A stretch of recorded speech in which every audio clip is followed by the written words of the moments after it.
ETs that Moses in the Bible and other persons from the Bible interacted with?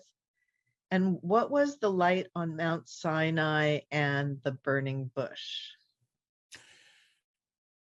Some of the extraterrestrials that Moses interacted with were the idea of the Anunnaki attempting to correct what the original group of Anunnaki caused by the creation of Homo sapiens on your planet, and attempted to guide and preserve certain genetic lines that would allow for the eventual evolution of the Earth into the sixth hybrid race. Some were not Anunnaki. We have been asked this question before, and we are not allowed to discuss that race. The idea of the light is simply the light from a craft, the energy from a craft landing on the mountain that interacted with Moses. The idea of the burning bush, again, a holographic projection of energy that was interpreted as fire. Oh. Similar in many ways to what people on your planet have been experiencing today as orbs of energy, orbs of light. So interpreted in an old-fashioned way, because that was all that was understood. Energy at the time was not understood in the way you understand it now scientifically. Therefore, it was perceived as a fire, when all it was basically an orb of glowing energy to represent a communication modality, a probe that would allow for communication to occur between the extraterrestrials and the individual experiencing the idea of the burning of the orb. It used the idea of a bush kind of similarly to the idea of anchoring it to a spot, like an antenna.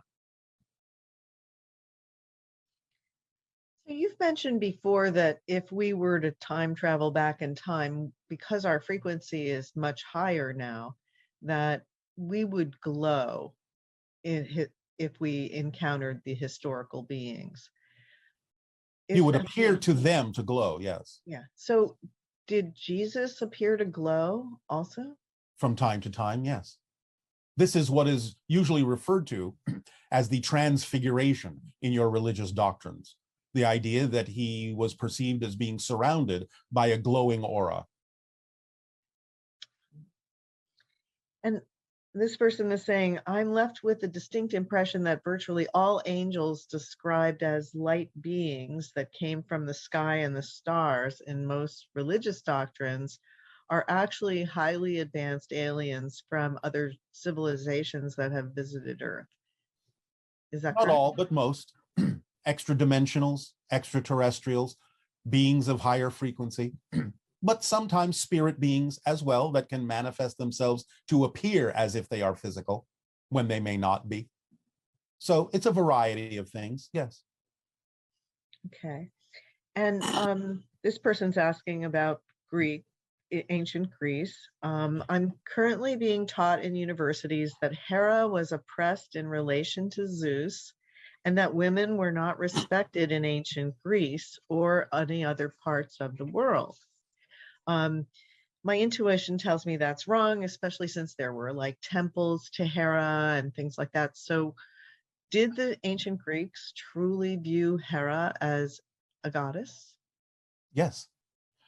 The idea again represents the struggle that humanity has gone through with regard to the idea of the balancing of the male and female energies. Now, yes, you are correct. This is not true at the time for the entire planet. Different portions of the planet, different cultures on your planet have gone through things in different ways at different times with respect to the balancing of the male and female energy. But definitely there have always been portions that did respect the balance and express the balance, or at the very least did respect the feminine energy. And as you say, as you point out, erected temples to demonstrate that fact. So it's not really just as simple as everyone doing the same thing on your planet at the same time. And are Metatron, Thoth, and Hermes the same archetype? Thoth and Hermes are similar in vibrational energy. The idea of Metatron is something different. Metatron is more of an archetypal representation of the underlying template of reality as you experience it, more of a geometric format, more of an expression of the foundation upon which you build consciousness to create certain reality experiences. You've spoken about Atlantis, but I heard about Mu Lemuria for the first time from your channelings recently. Can you provide us with information about them beyond the idea that they were rivals with the Atlanteans? Well, they weren't really rivals in the sense that you might mean that today.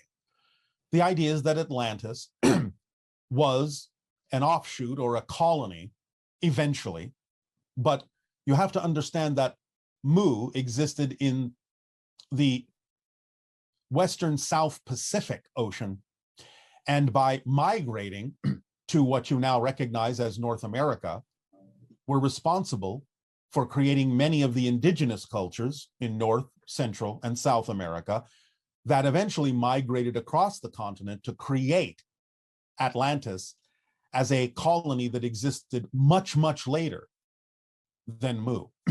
While some Lemurians still existed at the beginning of Atlantis, almost none existed by the end of Atlantis because of different changes physiologically, geologically that took place on your planet that broke up the land masses in what you now consider to be the Eastern Asian areas, South Pacific areas, creating islands and so on and so forth that used to be connected when the oceans were much lower.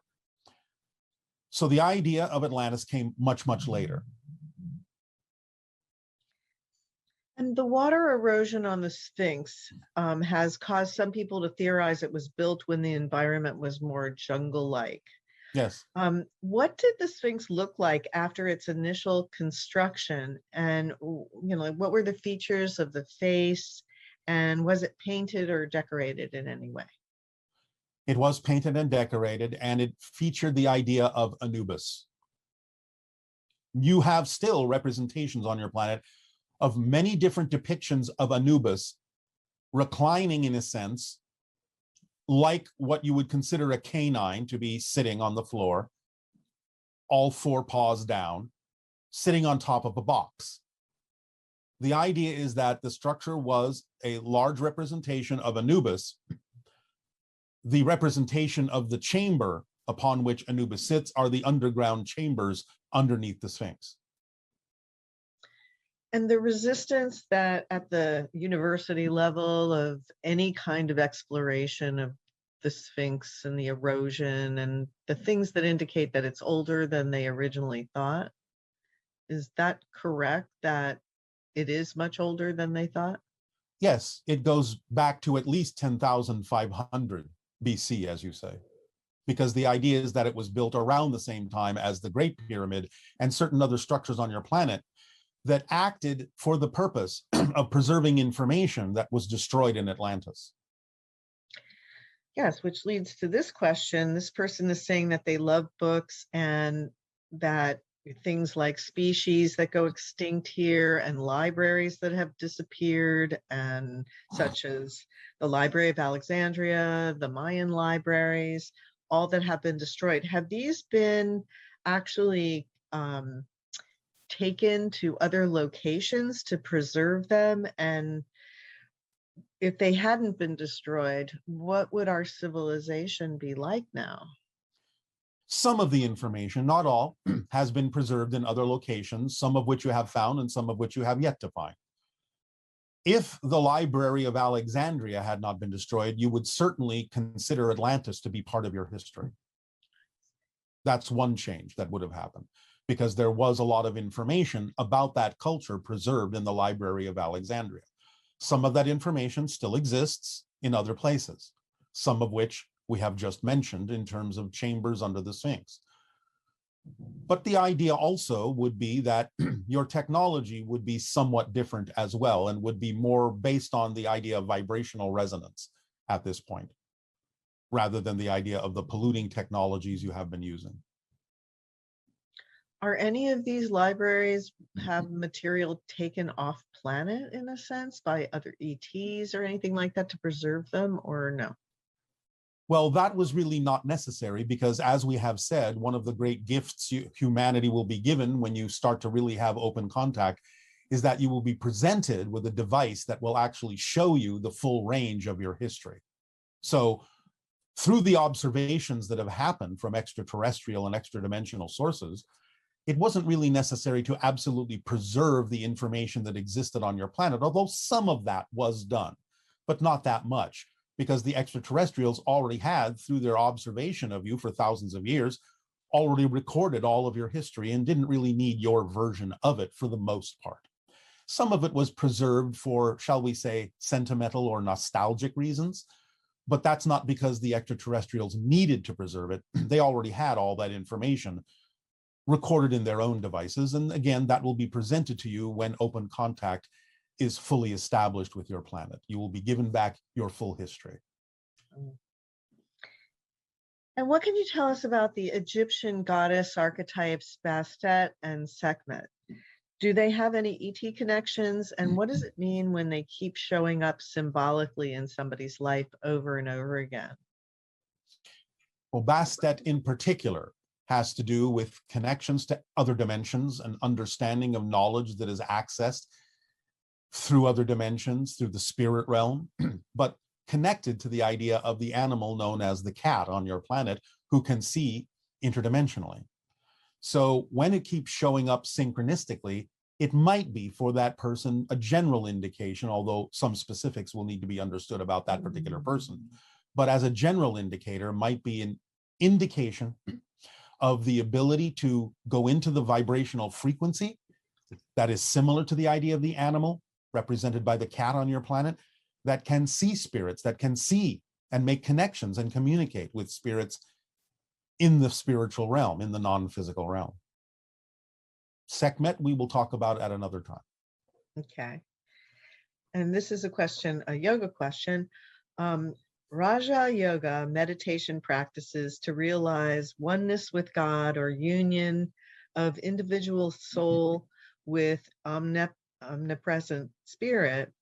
I know you've described these all as permission slips, but it seems to be a very comprehensive system similar to the formula.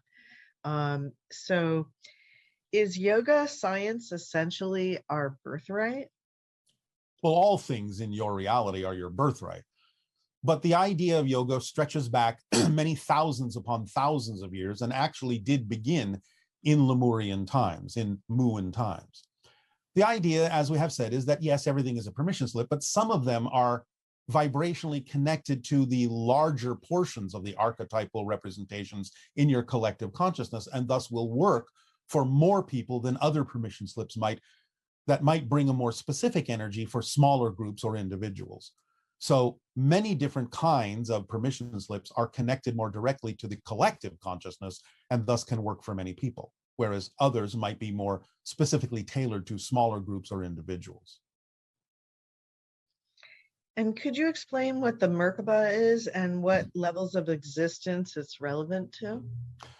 The Merkaba, in a sense, is an energetic representation vibrationally of the connection between physical and non-physical reality. In a sense, it's a geometrized, symbolic version of the transition between physical and non-physical reality, which many beings have described as the so-called tunnel of light. And can you tell us about Kuan Yin and her role, as well as Mother Mary and Mary Magdalene? They all seem to be related because of the feminine energy, but Yes. I don't.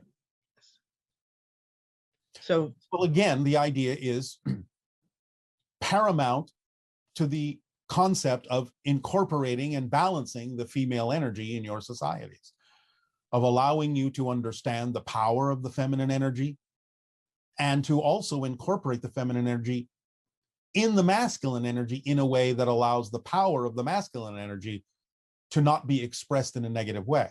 So again, it's important for the balancing of all energies, male and female, just as it is important for the positive male energy to be balanced with the feminine energy, so that the female representation can express itself assertively, while the male energy incorporating the feminine energy also can balance itself, not into aggression, but again, into a statement of assertion, so that it becomes balanced in the center, in the neutral place, as a declaration of who you are fully, as an expression of all that is. So the introduction of any representation of the feminine archetype into your society at this time would be primarily for the purpose of acting as a balancing mechanism to blend and balance the male and female energies. This is And why the idea of the Magdalene was the equal opposite, so to speak, of the individual understood as Jesus Christ, and why Magdalene was his primary disciple, and more than that. So together, the two of them are really more representative of the idea of what has, shall we say, been misunderstood as the information shared by Jesus and Mary Magdalene. It should have come as a duality. It should have come as a new form of Trinity. But again, because of the fear-based beliefs in the male energy at the time in that culture, the female part was not accepted due to the insecurities of the masculine disciples. okay. And are there machine-like civilizations such as the ones depicted in films like the Transformers? What sorts of gods do machine-based life forms idolize, if any? And are any of these civilizations curious about humans? Although they don't look like your science fiction representations, there are machine-like civilizations. We have not encountered that many, but we have encountered a few. Many of them are very different from one another. We have not encountered any that, in your definition, idolize anything, for they operate on pure intelligence and understand that they are a part of creation and play a very different role archetypally for many other civilizations that are not necessarily machine-based. Now, again, do understand, of course, that the physical form of even your bodies, even though what you would call organic, are still machine-like. And therefore, the idea of the machine civilizations are not necessarily made out of what you would consider to be nuts and bolts, so to speak, but are formed from different kinds of materials, different kinds of alloys, different kinds of mixing and matching of the understanding of advanced forms of chemistry and polymers and materials you know nothing about yet, to represent the physical forms that they take. You would still perhaps perceive them as machine-like, but perhaps, and again, not identical, but a closer representation of something that would be considered machine-like and yet nothing like your representation of the Transformers would be the representation depicted in your science fiction film AI at the end. Yes. A very advanced sort of robotic machine-like form, but also representation of a kind of different form of organic or organism. You may not even recognize it as machine-like. Now, some function on a level that you might say is quasi-machine-like, more of an energetic structure, more of a structure of light, but still not organic in the way you understand it, and therefore might qualify as a machine-like civilization, since it is functioning off of organic patterns of solidified light. Wow. Did the Greys from the parallel Earth ever meet any of their God archetypes in person once they collectively started to raise their vibration? And how did that happen with beings that have little capacity for emotion, to feel emotion? You can perceive archetypes without necessarily reacting emotionally. Now, do remember that the Greys are mutated humans from a parallel version of Earth. So certainly in their own culture and in their own history, they understood the idea of archetypal energy. But by allowing themselves to suppress or turn off the idea of the emotional component of their society in order to function more efficiently in the creation of the hybridization agenda that they knew they required to save their civilization, they did encounter a new and different kind of archetypal energy, which is what you're experiencing now in your culture as the archetype of the extraterrestrial, the archetype of the other, the archetype of that which is different than you on a grand scale, on an expansive scale. So they did encounter that energy when they became a collective hive mentality. But again, they didn't need to have an emotional reaction to it. They simply recognized it as a pattern that they had now chosen to represent physiologically in their society. In other words, they physicalized the archetype of the other. I see. In Sedona in September 2015, an unknown entity interrupted you with the following message.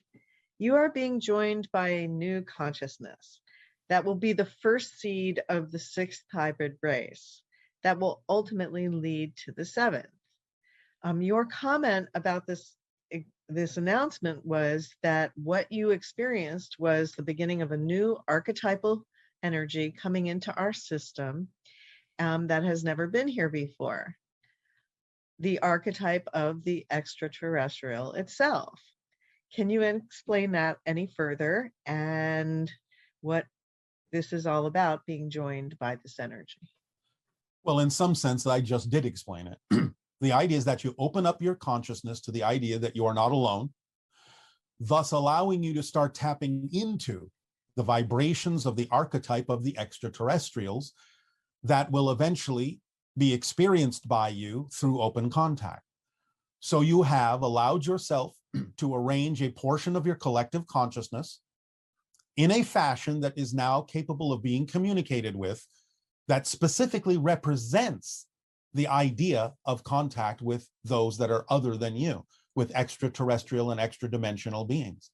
It is something that has now taken its place among the archetypal levels of your collective consciousness and provides a conduit through which we can come to communicate with you more clearly, more openly. So we are taking advantage of the fact that you have finally allowed yourself to create a conduit that is specifically representative of communication with all of us and allows you to be able to start experiencing your connections to the cosmos in a different way as part of a galactic family. It's exciting. Yes. This question is, why does God and consciousness exist at all? Is there any kind of satisfying explanation for the miracle of all of this? I know it's outside of time and space, so it doesn't make sense to ask where it came from or how it started, but really, how can all this be possible? Did something create God? Who created it? And so on. Is it the turtles all the way down, as they say? Yes, it is the turtles all the way down, all the way up, all the way sideways, all the way in every single direction. Even the question why is similar enough to the idea of, well, when or how or where?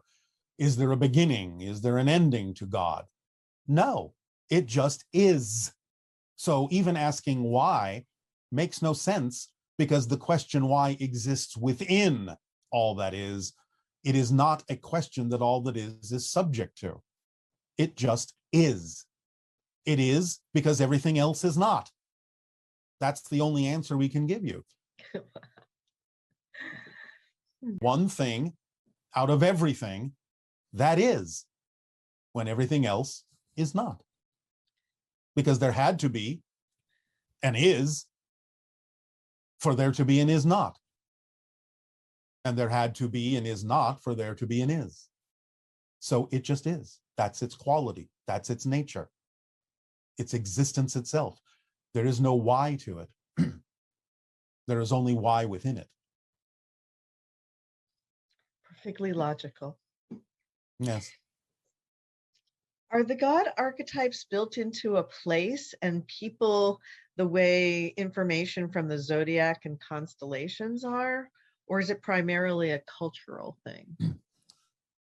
Well, it's both, in the sense that the very idea of archetypes is built into the collective consciousness, the fabric of your collective consciousness, in order to give you the ability to experience symbols and signs and reflections from different symbols in your reality, different symbols in physical reality that can reflect to you different portions of your consciousness, help you get in touch with the rules of the game that you set up for yourselves to have an earth game experience. So it's built in, but it's also reflected because it's built in by any permission slip symbol you choose to use to connect you to the archetypal vibrational level of energy. And since many gods are interdimensional beings, do any of them take human form and physically interact on occasion with humans, such as in the tales of Zeus? Does Zeus still visit Earth to do activities, even though he's fallen out of popularity as a symbol? And does Zeus have a message for the audience today? The Zeus archetype still functions in your collective consciousness, of course, because once created in that way, nothing ever really leaves it. But it's perceived very differently because you have modernized yourselves to not necessarily represent it in the form of an idea called a god. But to answer the first question, yes, there are extra-dimensional beings and spirit beings who can take physical form and can represent themselves in a way that you're familiar enough with that you're willing to accept them in your reality. But in a sense, it's a disguise, it's a translation of who they really are or what they really are that makes itself known to you that way so that a connection can be made that you would recognize. So the idea of going back to Zeus is that the fundamental principle that Zeus represents in your society in this modern day and age is the idea of what you call the lightning strike of inspiration. You still even use the idea, oh, lightning has struck, when you become inspired by something. And that is the fundamental principle of the archetype of Zeus. It is the lightning strike of inspiration to your greater selves and can function as a connection to your higher minds, to the heavens, so to speak. Yeah. Just on that topic of Greek gods and everything, the way that they were depicted in our history, are they actually just archetypes or were they ETs that were being personalized? Well, again, both. Many cultures on your planet got to a point where they sort of forgot about the literal physical extraterrestrials that these concepts might have represented and simply rendered them down into the archetypal images that everyone could relate to on an energetic level or a consciousness level or a mental level. Not all of them are representative of literal individual extraterrestrials, but many of them are. It's just that down through time, you have forgotten that connection. Okay. And are archetypes sentient beings? They are autonomous unto themselves because, again, every depiction of consciousness in any form is autonomous unto itself as well as being part of the whole. So is each one of us a unique archetype of God? You are. Exactly so. That's the final equation to the understanding of archetypes, is that every single one of you and every single being in existence is an archetype of all that is. Wow. Has your civilization made contact with angels or any other beings of that nature? We communicate with higher frequency beings all the time. Spirits, what you call angels, which are not necessarily exactly what you think. But yes, vibrationally, we communicate and connect to many different non-physical entities of various vibrational frequencies. It doesn't mean we're connecting to them all. We connect to the ones that are relevant for us. And how do you express your emotions? Are Very well, you thank you. are you in control of your emotions? Well, yes, of course. We simply express them as we naturally do. But the idea is that we also choose as a collective to express the idea of the positive emotions without necessarily invalidating what you would call the negative ones, even though fundamentally no emotion per se is really negative experientially, because it can always be used in a transformational way. But we understand what you mean by that. Nevertheless, we have no reason to express what you typically refer to as the negative emotions, because we understand creation clearly enough that it simply doesn't make sense for us to do that. But if you're asking, are we happy? Do we have a lot of fun? Do we experience love and joy? Absolutely. Do we laugh? Yes. Have you ever experienced anger? No. Even as an aligning thing. So you're beyond needing to align. You're just always aligned. So you wouldn't express that emotion. Correct. Now, the only way we can relate to it again is by having the incarnations in physical reality that express things that way to train us to understand your culture. So the idea of the emotions that the channel may have experienced, we can connect to them and we can examine and observe and even experience them to some degree. But the thing of it is even though we experience them, we know they're not ours. We know that it's a simulation for us. So we can get what we need out of experiencing the simulation by connecting to the vibrations of physical humans on your planet. But again, we understand it more as an observational experience. And even though we can, to some degree, feel it, we don't feel it in the same way you do, because it doesn't come with the judgmental agenda that you also attach to many of what you call your negative emotions. So is that how you understood about anger, that you can experience it for, what did you say, about 15 seconds, and beyond that, it, in that context, it's aligning. Beyond that, it's judgment. Yes. It's sort of similar to the idea of, let's say you're standing on dry land and you want to know what the experience of being dunked in water is. So someone dunks you in the water, but then puts you right back on dry land. And then you can say, all right, now I understand generally what that experience is about. Now I can explore all the aspects of it, but I don't necessarily experience it as a continuous thing in my culture. It's simply an experimental experience that's temporary, that I can use to the advantage of my understanding and in helping others in their understanding, as we do with all of you. How would you compare yourselves to like the ETs that were in that movie AI? They were not ETs, they were advanced robots. Ah, That's why we described them before when we were talking about machine civilizations. I see. They are what the And robots on that planet, on your planet, in that film had become, had evolved to after 2,000 years. so, in terms of your connection with artificial intelligence, can you share anything about that with us? Well, if I'm still using the same analogy, we are in some ways similar to what was depicted in that movie.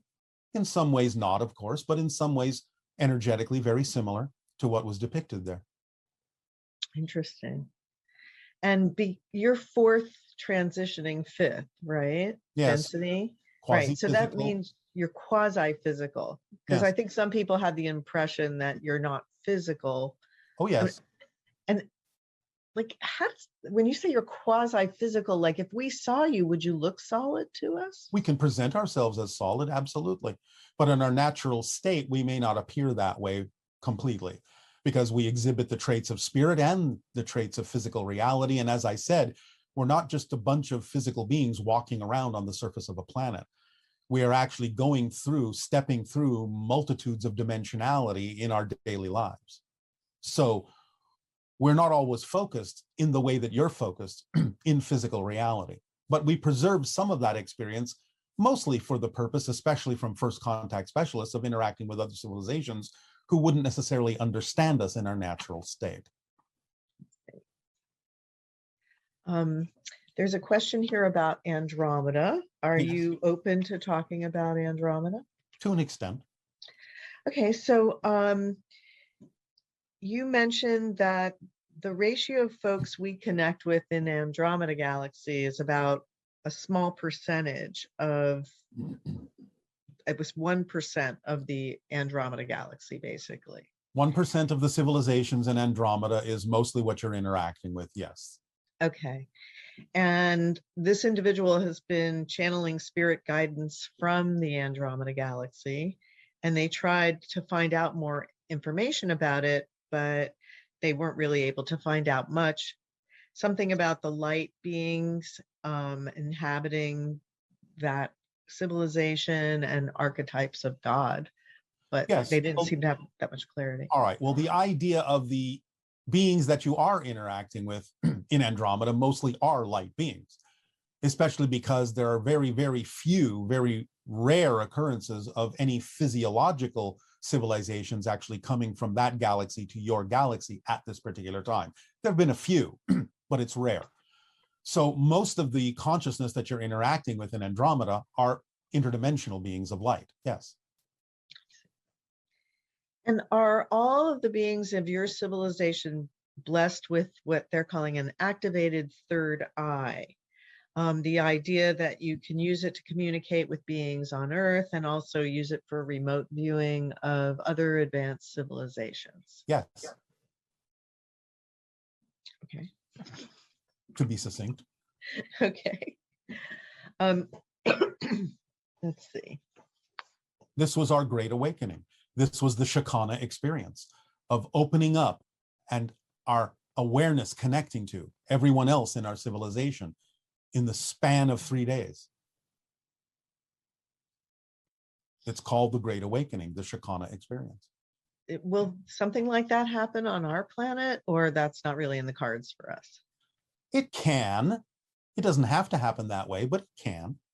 Or at least a similar version of it that's relevant for you can certainly occur. Maybe on an individual basis. Maybe more so, but again, eventually, as you shift yourself to versions of Earth that are more reflective of what you really prefer and are more representative of who you truly are, you may suddenly find yourself interacting with every single being that has navigated themselves to a similar version in that way. You can have your awakening in that way, but you might just suddenly realize that it's been happening rather than it being a particular demarcation. And does mass consciousness create archetypes, or do archetypes exist independently of mass consciousness and we're simply tuning into their frequency? Since all that is all that is, archetypes exist, but mass consciousness decides how to use the archetypal energy in the way that is relevant for the cultures that will appear in those civilizations. And if archetypal characters spring from the mass consciousness, well, maybe they don't spring from it, but does there exist archetypal representations of such characters as Paul Bunyan, Uncle Sam, Santa Claus, Mickey Mouse, Superman, and other well-known fictional characters? Yes, in fact, the idea of fictional characters is that they usually are representations of archetypes. Okay.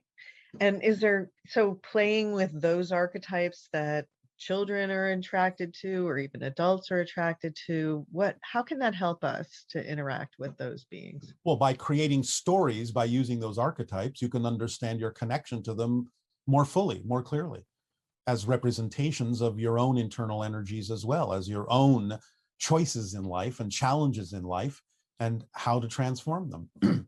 So archetypes, when used in a fictional story sense, can be very transformative, of course. That's why stories are so strong, because they represent certain ideas, certain experiences that aid and assist you in elevating yourselves and evolving yourselves in a variety of ways. They help you see the light. So like Mickey Mouse is so popular all over the world. Is there anything specific you can share with us about why that particular archetype is so? Well, it is an archetype, not the archetype. There are many different versions of that idea, but it is an archetype of innocence and play. Oh, I of see. imagination in a And it has childlike way. and it has the attributes like of the large eyes, the cuteness. That's Yes, all kind of that's what I baby said, in a childlike way. like way. Yeah. Yeah. Okay. And it also represents the idea that big things can come in small packages. Yeah, because it is pretty interesting the way so many different cultures have embraced Mickey Mouse. Yes, because again, it is an archetype of imagination expanding beyond what would appear to be its ability. Right. I see. Okay, this question this person is asking is, am I dead? You've talked about people who don't know that they're dead, and even though they've transitioned, and they still think they're alive. And could anyone attending this event actually be one of the people who's dead, but they think they're still alive? Not likely. The Okay. idea, however, is when we say you are dead, means that most of you or some of you is still in spirit and always has been. And that the idea of physical reality is just a projection from spirit. It's a dream you're having in spirit that you're not in spirit. So on that level, everyone is dead, but that's how everyone lives. Everyone is alive. So the idea is that the way you apportion your consciousness allows you to experience yourself as being physically alive, even while you are dead, meaning you are alive in spirit.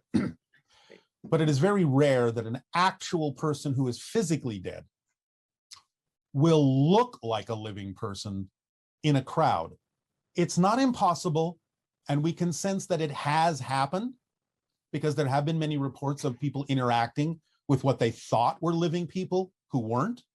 So it just depends upon the purpose and the reason for the projection of a spirit consciousness to make itself appear as if it is a living physical person. So it's not impossible. It's just relatively rare and relatively unlikely that a spirit would need to physicalize itself in order to be participating in these events, because there are many spirits that do participate in these events. They just don't have to present themselves as an actual physical being to do so. Though it depends upon, let's just say, their level of mischief.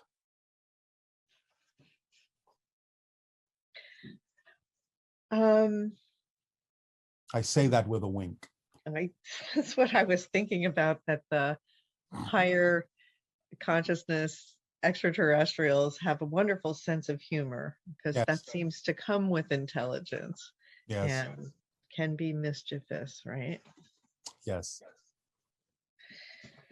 Not like you're never mischievous, though, are Oh, you? no, not at all. Okay, let's see. Do others need our help? Do others actually need help with teaching, healing, helping, serving, etc.? We're always tuning into that. And since each person has an infinite version of themselves, aren't we just kind of creating someone who needs help if we think it's our job to be a healer or? No, no. You may be creating your version of them, but that doesn't mean that there isn't an actual individual that is requiring of assistance. That's the whole idea anyway, to be of service to each other, to reflect to each other who you are and to help with what you need. Again, it doesn't mean that people have to accept the help, but that's the purpose of it, is to reflect to each other what you really need to create scenarios and challenges that will help you learn who you are in different situations. So in that context, if you want to put it this way, everyone needs help. And at the same time, I don't mean that in a negative way. I'm not saying that everyone is helpless. The idea is that everyone needs help as a device in order to learn more about themselves and in order to know that they're connected to other beings, truly, that everyone is a representation of all that is, looking at all the reflections of itself and experiencing that interconnectedness that allows you to know that you are here for each other.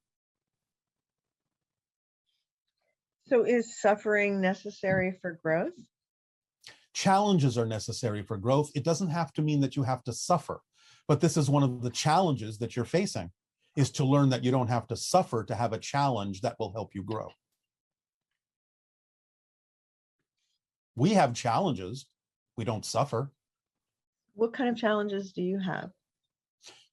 Well, even the idea of making first contact with a civilization like yours is a wondrous challenge, because you're very different than us. We have learned many things about the way you express yourself.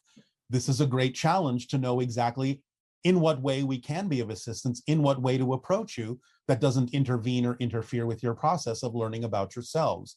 That's a challenge for a first contact specialist, especially when we connect with many different civilizations, all of which are so very different from one another. It's a challenge in that sense to know how to relate to so many different civilizations. It's part of our challenge as a first contact specialist.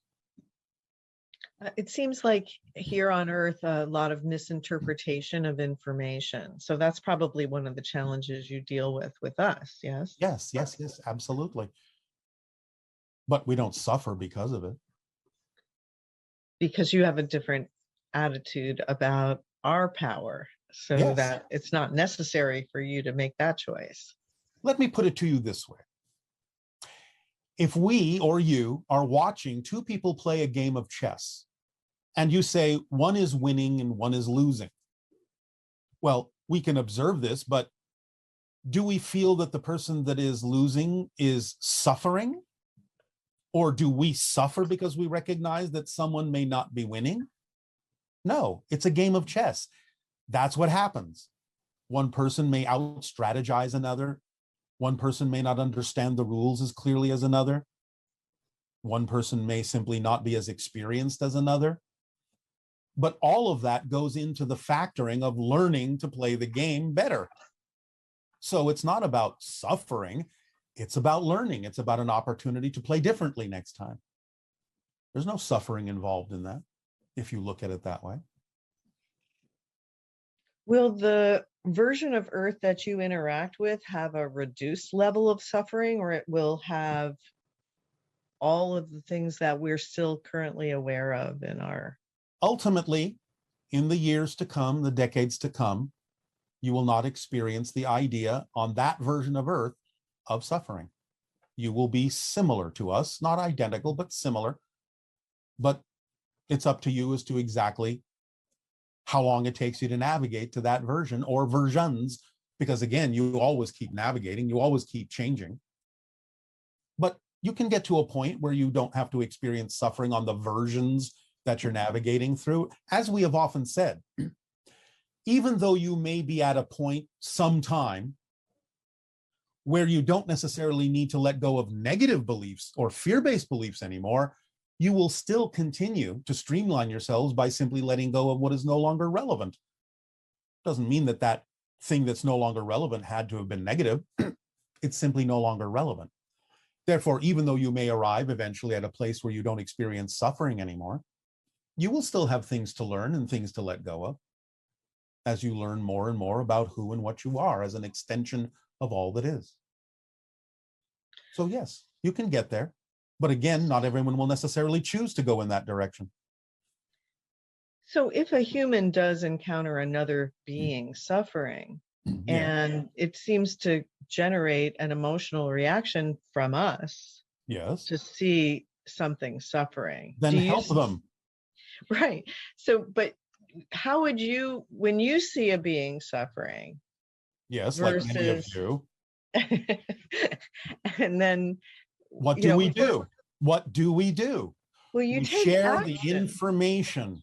We take the action of sharing the information with you that can help you learn to stop suffering. But we also let you decide whether or not to apply that in your lives, because what you do with it is none of our business. So we make the opportunity available to you through our actions of communication, but that's all we can do, and that's all anyone can do. But you can share ideas that are different. But you still don't have like the visceral reaction that we do, right? No, because we see your greater selves. We know how powerful you are. We know that you are challenging yourselves in a variety of ways. We know that you're indestructible spirits and can't ever really die or annihilate yourselves. So we understand that you chose many of these challenges to learn who you are in all these different ways. We're here to help you learn that you can do it slightly differently so you don't have to suffer in that knowledge, in that exploration. But that's about it. Because the rest is up to you. So, like, we notice that people who experience the horrors of war and things like that, they're quite traumatized and they have Yes, of post-traumatic course. stress disorder and Yes. all of that. So I'm not sure I understand All right. exactly how. Let me give it to you this way. Again, it depends on how you use everything. Like we have said, it's not about what happens. It's about what you do with what happens that makes the difference. So even what you call PTSD can be a vibration that creates a pressure that forces a soul to really explore its options in another direction. It can be the driving force that makes a person look for another way, another path. It depends on how you use it.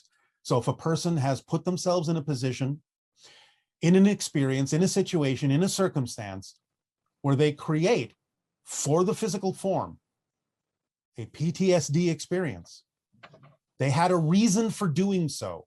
And if they can allow themselves to remember that they can use that to their advantage, they may have done that, chosen that to accelerate their ability to move forward much more quickly than they otherwise would have, then that's a way to look at the idea of having chosen that situation to begin with.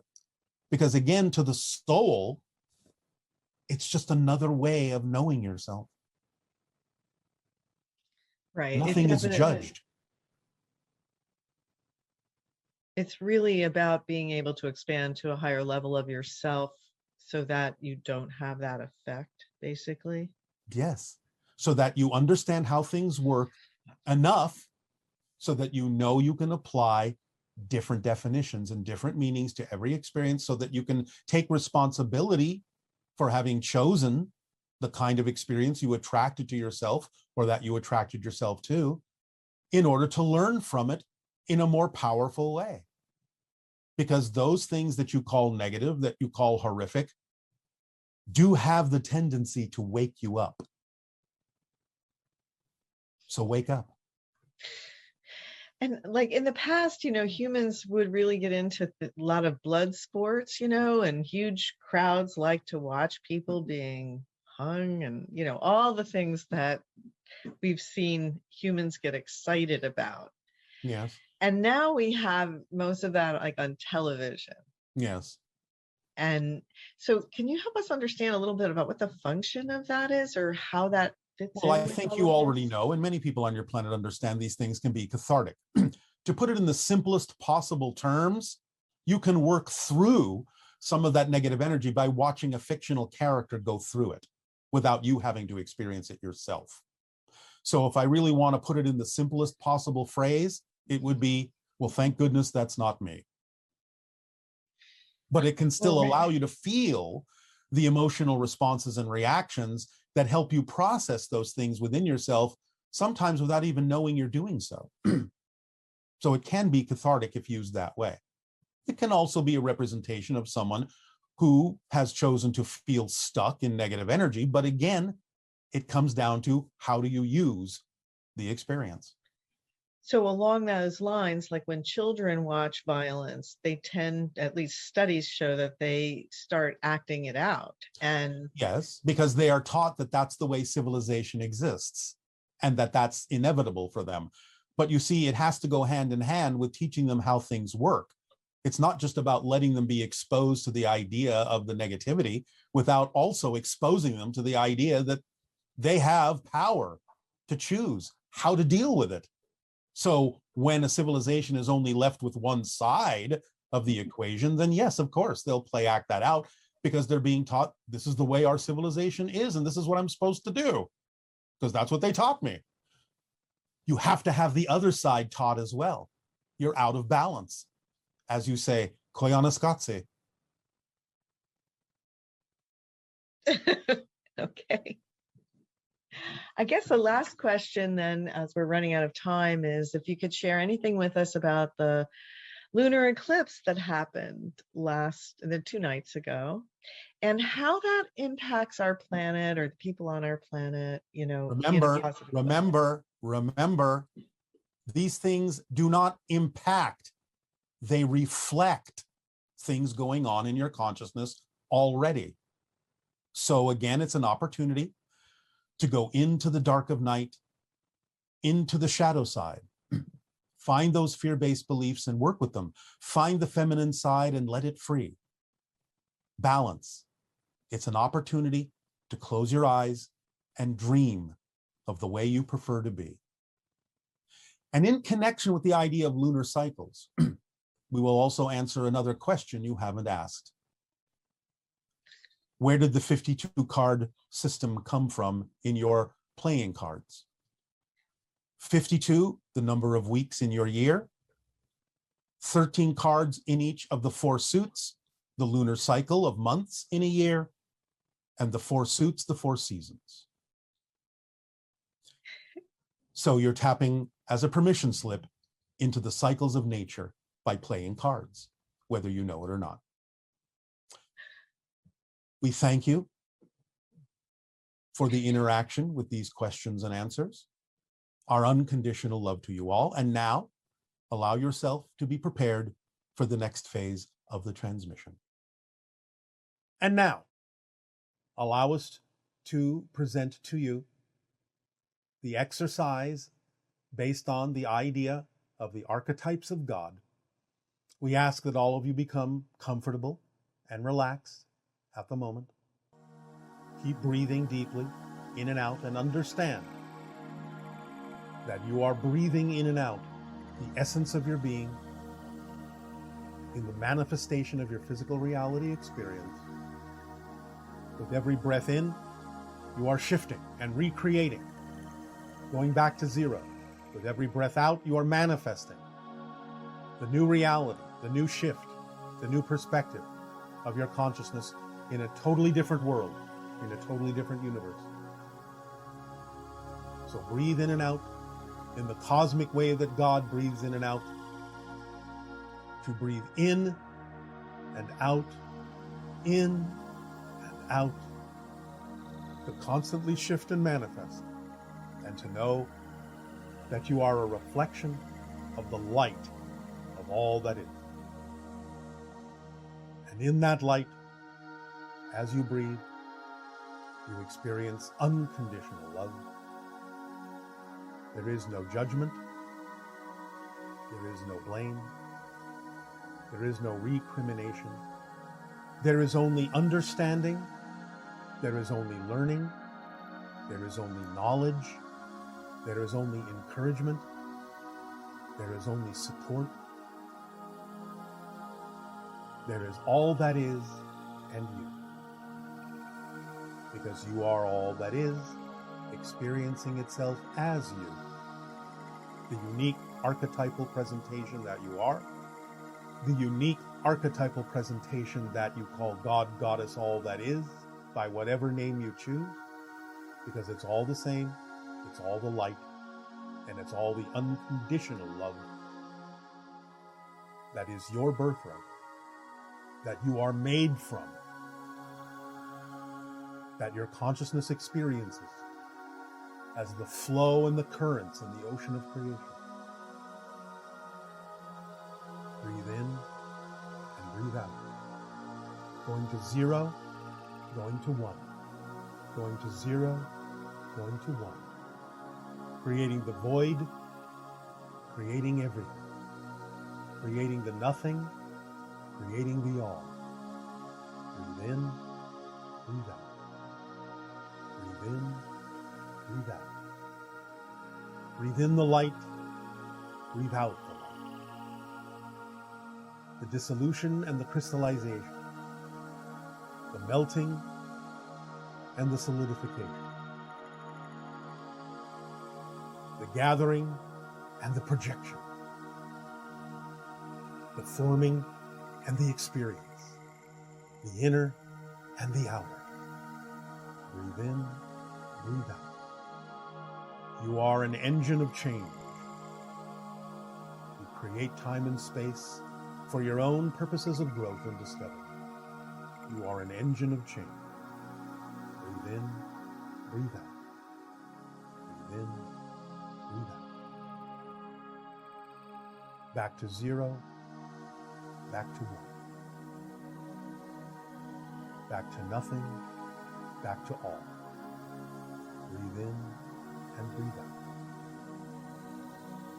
Express the fundamental reflection and archetype that you are through all of the agreements and challenges that you arranged for yourself to know yourself in all the ways you can, just as all that is also knowing itself through all the ways it can, for you are all that is knowing itself as all the ways you are. Breathe in, breathe out. Be the light, be the dark. Be the light, be the dark. Be the positive, be the negative. Be the neutral in between. Be the Trinity. Breathe in and breathe out. Be the balance point.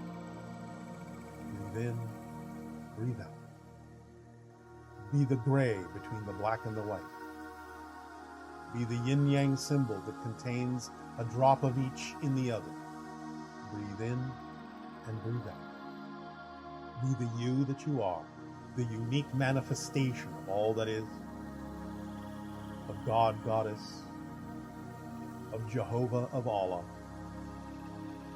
of Wakantanka, of Tetragrammaton, of the Am that I am, that I am that I am, I am that I am, I am that I am. The existence in the now, be the eternity and infinity. Be the existence in the now, the eternity and infinity. Be the existence in the now, the eternity and infinity. Be here, be now. Breathe in, breathe out. Breathe in and breathe out. Be the light and the dark. Be all that you are. Be the unconditional love vibration. Be connected, be integrated. Be you. Fear not. Face the challenges with excitement. Face the challenges with the understanding that this is your agreement coming to life, that this is your opportunity to change, that this is your opportunity to expand, that this is your opportunity to experience yourself as the unique archetypal representation and projection of all that is that you are. Face all challenges in that way, and you will grow and experience more of the unconditional love of all that is as it supports you on your exploration and experience of yourself, of your journey, of your path. Breathe in and breathe out. Breathe in and breathe out. Dream the dream that you are and be lucid in the light. Our unconditional love to you. Continue to breathe in and out. Our unconditional support to all of you.